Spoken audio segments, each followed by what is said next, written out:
Was there any concern from yourself or your family when you were drafted in the first round by the Boston Bruins? Honestly, I think the most concern was that my dad was a huge Montreal fan. So, welcome everyone to Hockey Culture. This is the place where we try to change the culture of hockey, one interview at a time. And today we're lucky to have join us Malcolm Subban for the Chicago Blackhawks. Malcolm, welcome. Right on. Thanks for having me. Well, let's take it back to your upbringing back in Toronto. You got Big Carl, your dad, and Maria, your mother, did a tremendous job raising 5 of the Subban kids. You guys are a hockey family. Yourself, your older brother PK, your younger brother Jordan, being professional hockey players. What was it like growing up in your family, all boys playing hockey? Oh, it was pretty wild. I mean, the mini sticks in the hallway, the walls and the floors just got absolutely demolished. Just demolished from using our hockey sticks, our ice sticks in the hallways and stuff. Our parents would lose it on us, but it was great. The piano got absolutely demolished. I'd use it as the goal, the piano legs as the goal, and my brother would shoot on me, and it was definitely good times for sure. What made you decide to be a goaltender? I want to be a goalie. It's a little secret that no one really knows about, but I saw the sticker price, or my parents saw the sticker price, the equipment, and they said, not going to happen. What was it about being a goaltender that drew you to that position? Honestly, from as early as I can remember, watching, the hockey videos, the Don Cherry tapes, we used to play the goalie parts on repeat all the time. I loved it. And or when players didn't want to play goalie, when it was their turn, I would play goalie. And I played so much, they let me take actually the equipment home one time to play on the backyard rink with my brother. So as early as I can remember, I just had the passion for it. And I'm happy my parents listened to me and finally let me become a goaltender. Did you ever go back and watch tapes of Fuslie, Grant Fuhr, Edmonton Oilers, Stanley Cup champion, first person of color, first black player in the NHL Hockey Hall of Fame? Did you ever watch footage of him playing? I used to have battles with my friends in Scarborough all the time. They used to complain and say, well, there's no black players playing. And I was like, Fuslie plays, but you couldn't see his face behind the mask. Was he one of the people that you tried to aspire to be like when you played in between the pipes? Yeah, I watched Fuslie a lot. I watched videos of him. I watched videos of Fred Brathwaite as well. Yeah. Obviously Kevin Weeks when I'm growing up. So, I watched those 3 guys for sure. And Fuslie, I definitely watched a lot. I watched the videos online on YouTube. I'm always on YouTube looking up goaltenders. I still am, actually. So, I used to do that a lot, and I still do it now too. I want to talk about your sisters also. Like, you guys are the typical Canadian hockey family, 3 brothers playing professional hockey, but both of your sisters are so involved, your older sisters, with your development as hockey players. They're not only they're all your sisters, but they were your Uber drivers before Uber came into fashion, because they're very helpful helping your parents take you to and from the arena, weren't they? Yeah, because my mom didn't drive too much, so my dad had to do all the driving, and especially when we were getting older. With games, PK may be playing on one side of Toronto and me and Jordan playing on the other side, we needed some help. So my sisters definitely helped a lot. It was honestly, like, can't thank them enough looking back on how much they helped us. It's stuff that, you may not appreciate until you get older and stuff. When you're a kid, you just think it's normal because they're helping you, but you realize when you look back at how much that helped us for sure. And what role did your brother playing in Belleville beforehand lead to you playing in Belleville? And Jordan played there too. It was like a family affair. All the Subbans played for the Belleville Bulls in the OHL. Was there something behind that, because you saw the experience that PK had playing, that said, well, you know what, this would be a good place for myself and my other brother Jordan to play also? Oh, 100%. I remember we used to go up, once a week at least to watch PK play. Their home games were Wednesday and Saturdays, and the school nights, my parents didn't want to take us sometimes, so they'd like leave when we weren't paying attention and stuff, and we'd be crying at home. We didn't get to go watch the game, but we got to go up on Saturdays. And honestly, I can really say that Belleville was a second home for us. With PK being there, going up for the 4 years, and then me playing there for 3 years, that's really 7 years of my life when I was pretty young. Always living in Belleville and going up to Belleville. So I can definitely say it was a second home for sure. How'd you pull that past Big Carl? I mean, he's an educator, and education is so important. I know in the Subban household, how are you able to pull that off and sneak out there without having your schoolwork done? Right? I know. Seriously, I maybe had some talks with the teachers. I don't know. So what was that experience like playing with Jordan in the same team? It's very rare that siblings get a chance to play on the same team. You guys compete on the same team there in Belleville. What was that experience like for both of you? Oh, it was great. I remember before that, the last time we played together was when I was still a defenseman. My dad was my coach, and Jordan played 2 years up. He was on a line with me, and I'll never forget. I was probably like 6 or 7 at the time, so he was around 5. And I'll never forget, we line up for the draw at center ice, and he's standing right beside me on the blue line. I'm like, get over there. So it was pretty cool, playing in Belleville. And, I'm in the net, and he's standing in front of the net. It just brought back memories for sure. Definitely an experience. Well, after Belleville, you end up playing for Team Canada World Junior Championships. You're drafted in the first round for the Boston Bruins. I was traded to Boston my first year pro, and I keep telling people the biggest concern was my parents when I got traded there, was the history of black people in Boston and New England. And my mom and dad, I wasn't aware of it at the time. My mom and dad were very concerned when I was traded there, and I told them nothing to worry about. And the 4 years I spent in Boston, some of the best 4 years of my life. Was there any concern from yourself or your family when you were drafted in the first round by the Boston Bruins? Honestly, I think the most concern was that my dad was a huge Montreal fan. So, no, I think just like growing up, obviously, with my parents growing up back in the day, there's a little bit about the States, but my parents got used to it. And growing up as kids, we never really faced anything I never really faced anything like that playing in Boston or in Providence. So it was definitely a great experience for me playing there. And while you're there in Boston, what was that like? To put on that original 6 uniform.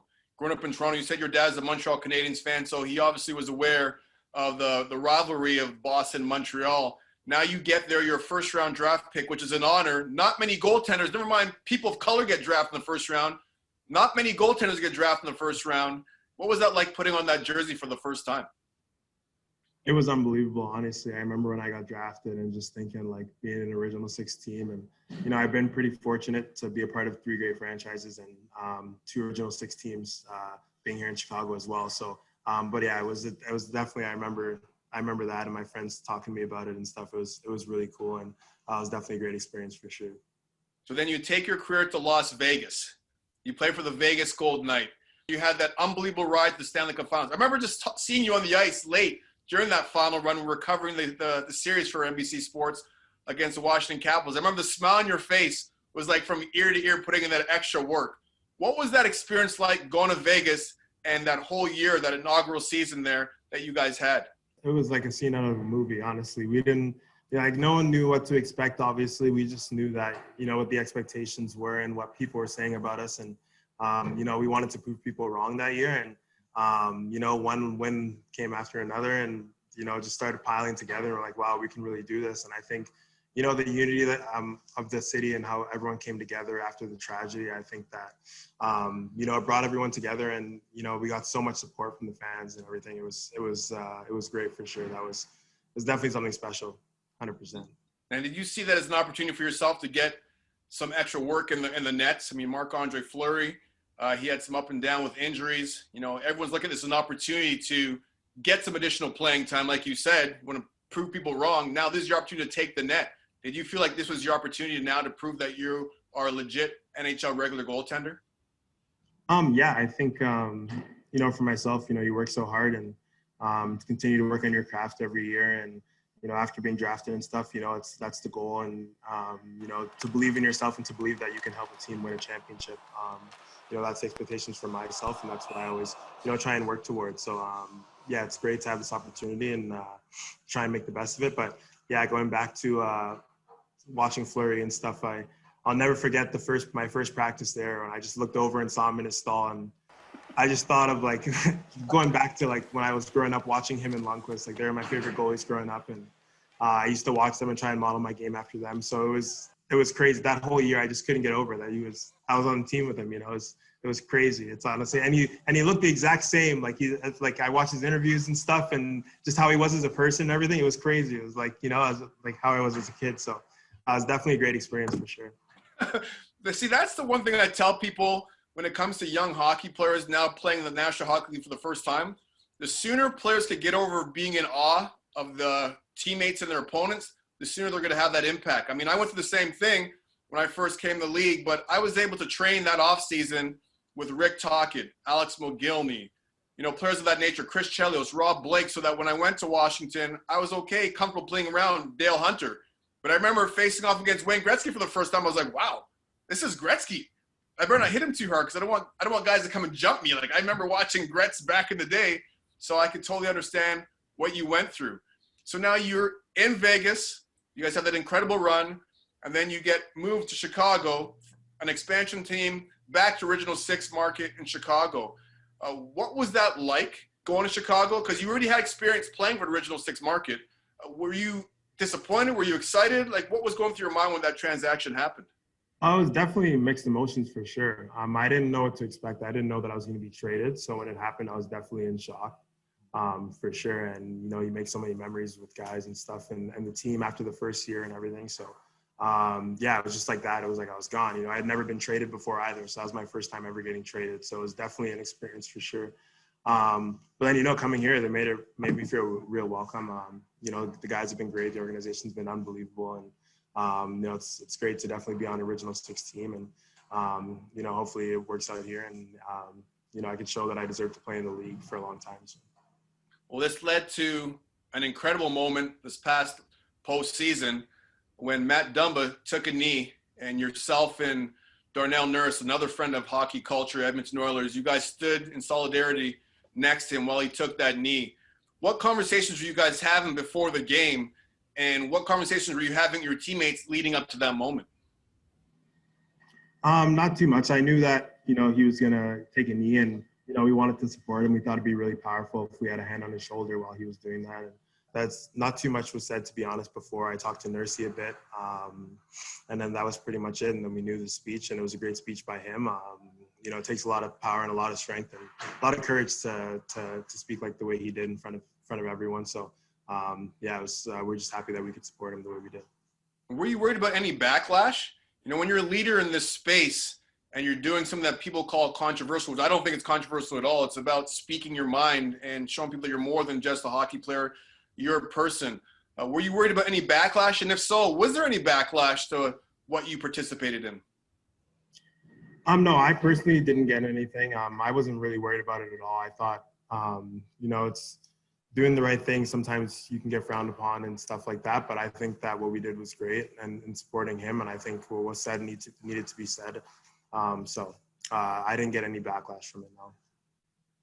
That's great to hear, because I was nervous when you first went to Chicago and you were traded there. I was nervous. I felt like my parents. You know, you eventually see those commercials that eventually turn into your parents. So I was nervous for you because I flashed back to what happened to Devontae Smith-Pelly and the incident he had in the penalty box with the fans that were chirping. I can't even call them fans, the Chicago people, because fans of the Blackhawks don't act that way.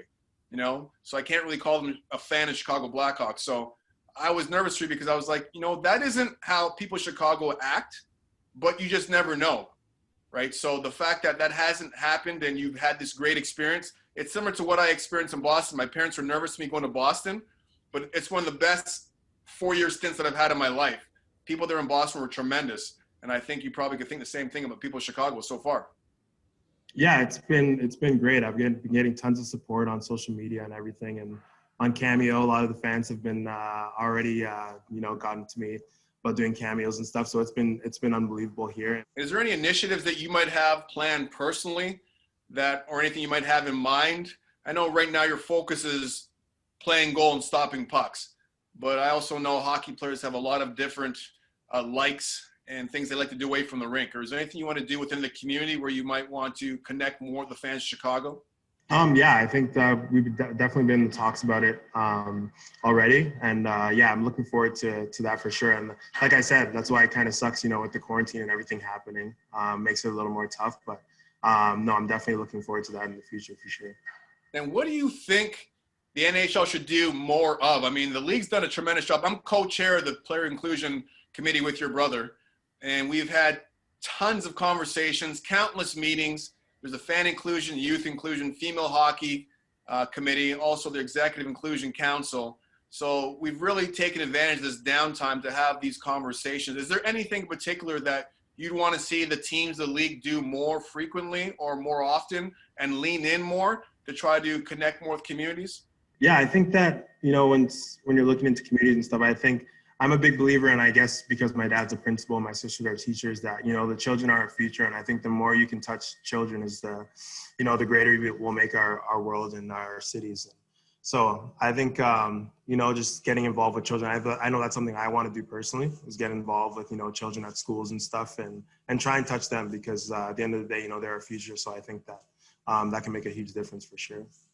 I've always thought that teams should have conversations with their players once they break training camp. And, I've played on teams where they do a lot in the community. I've played on teams where they don't really do that much. And I've always thought that teams should have, a survey and have each individual player fill this survey out to let him know what his likes or dislikes are.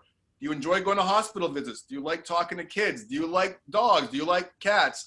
So then when they start playing these initiatives, they can start plugging and playing guys into opportunities where they're going to feel passionate about, not something where they're going to feel that they have to be, you're going to do it because the team is telling me to do it. So I think these are some of the things I think more teams should do more often that could have players like yourself that are passionate about getting involved in the community, be more involved as they deem fit. Yeah, no, that sounds great. That sounds unbelievable. I agree with that 100%. I think, every player, maybe there's some stuff that touches them more, like going to hospital visits or whatever and stuff like that. So I think that'd be pretty cool for sure. Well, Malcolm, best of luck this season. Thank you again for joining us on Hockey Culture. No problem. Thank you. I appreciate it. Thanks for having me.